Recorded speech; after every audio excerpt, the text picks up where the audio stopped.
So, good morning, students. Now, today we are moving towards our next topic of the unit WDM and DWDM system. The topic is the nonlinear optical effects and the concepts of the cell phase modulation. So, first of all, what are the nonlinear optical effects? So, we usually say that the light waves or photons transmitted through a fiber have a little interaction with each other and are not changed by their passage through the fiber. There are exceptions, however, arising from the interaction between the light waves and the materials transmitting from them, which can affect the optical signals. These processes are normally referred to as non-linear effects or phenomena because their strength typically depends on the square or some higher power of the optical intensity. Hence, nonlinear effects are weak at low powers, but they can become much stronger at high optical intensities. This situation can result either when the power is increased or when it is concentrated in a small area, such as the core of a single mode optical fiber. Although the nonlinear effects in optical fibers are small, they accumulate as light passes through many kilometers of a single mode fiber. The small core diameters, together with the long transmission distances that may be obtained with these fibers, have enabled the occurrence of nonlinear phenomena at the power levels of a few milliwatts, which are well within the capacity of semiconductor lasers. So the optical waveguides do not always behave as linear channels where the optical output power is equal to the input power. So several nonlinear effects occurs with the causes scattering. A nonlinear scattering is the transfer of optical power from one mode to be transferred in either the forward or the backward direction or other modes at a different frequency. So these type of non-linearities are stimulated Raman scattering, stimulated Brillouin scattering, cell phase modulation, crossfade modulation, and four-way mixing. So nonlinear effects in the optical fiber are categorized in the index effects or in the inelastic scattering effects. So SPM, CPM, FWM are the cell phase modulation, cross phase modulation, and the four-way mixing.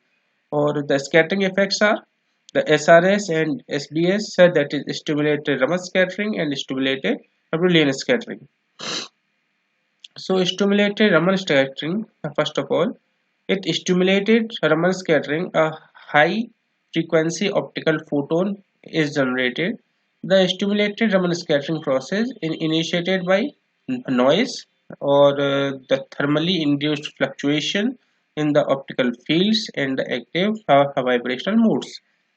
An incident pump field WP interacts with the vibrational fluctuations, losing a photon which is downshifted in the frequency by a vibrational frequency omega to produce a Stokes wave omega s and also an optical phonon, that is the quantum of the vibrational energy.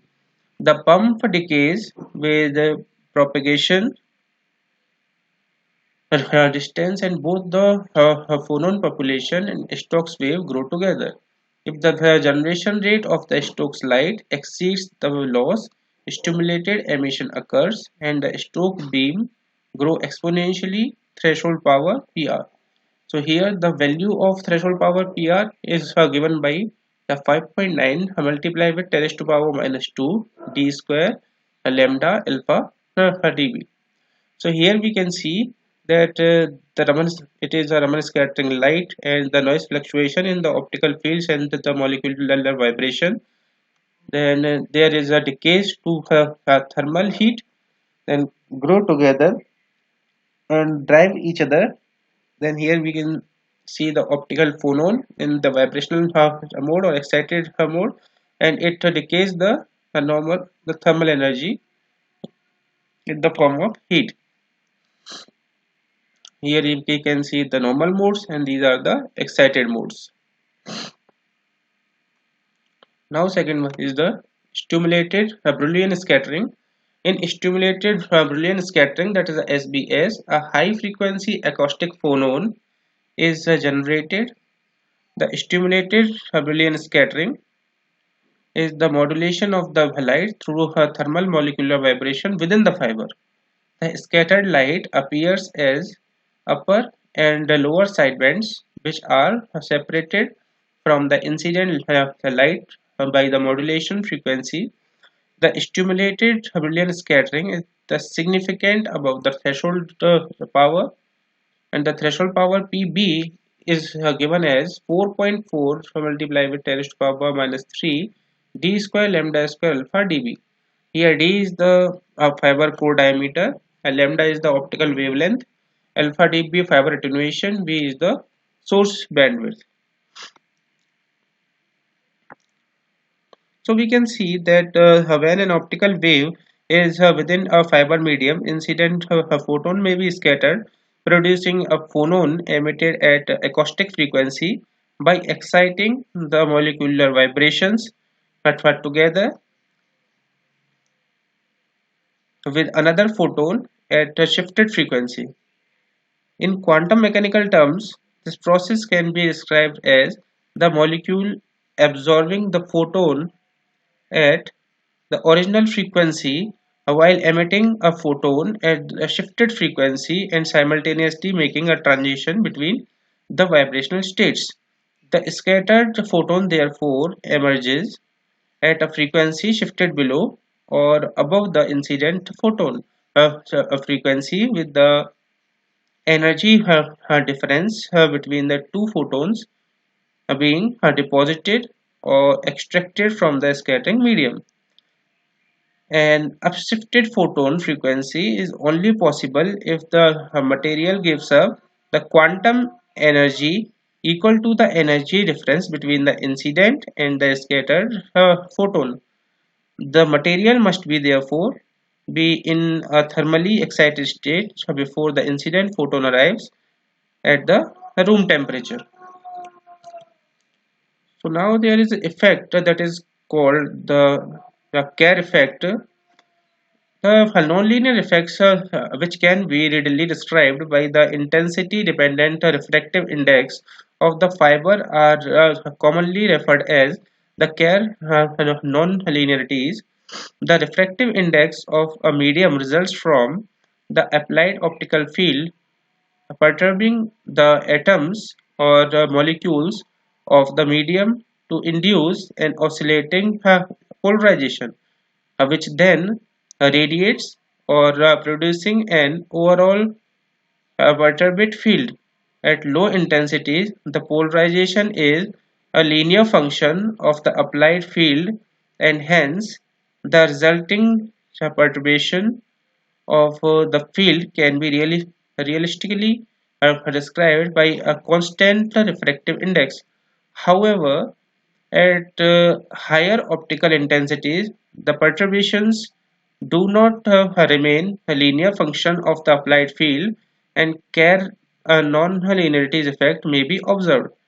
Typically, in the visible or infrared wavelength region, Kerr non-linearities do not exhibit a strong dependence on the frequency of the incident light because the resonant frequency of the oscillation tend to be ultraviolet region of the spectrum.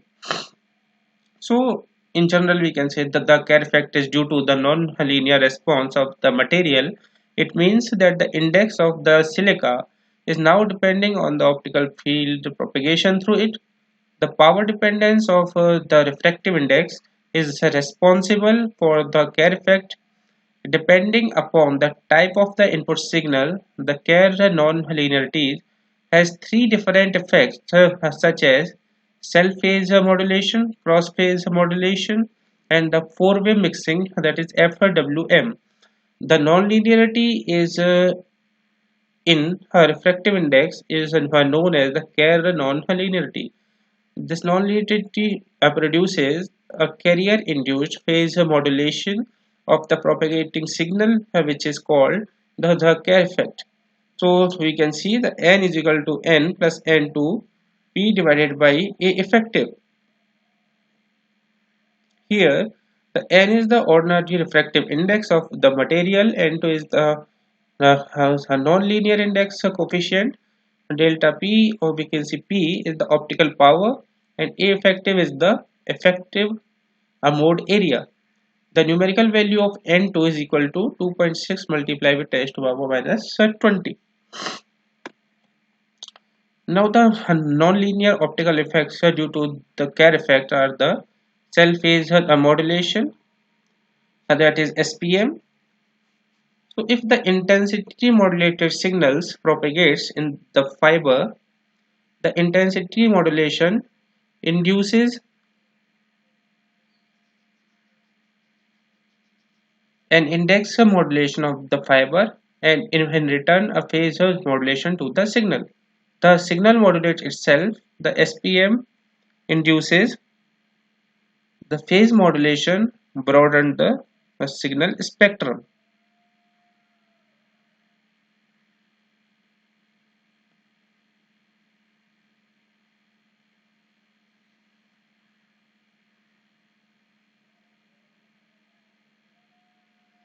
So the intensity dependent refractive index causes an intensity dependent phase shift in the fiber. Hence, for a light pulse propagating in the fiber, the Kerr non-linearity results in the different transmission phase for the peak of the pulse compared with the leading and trailing pulse edges. This effect is known as the cell phase modulation, or we can see the SPM. So the SPM is a fiber non-linearity caused by the non-linear index of the refraction of the glass. The index of the refraction varies with the optical power level, causing a frequency chirp which interacts with the fiber's dispersion to broaden the pulse. Here we can see that it is a transmitted signal, and here we can see the frequency chirp. Now the cell phase modulation. The nonlinear phase follows exactly the power shape of the optical pulse.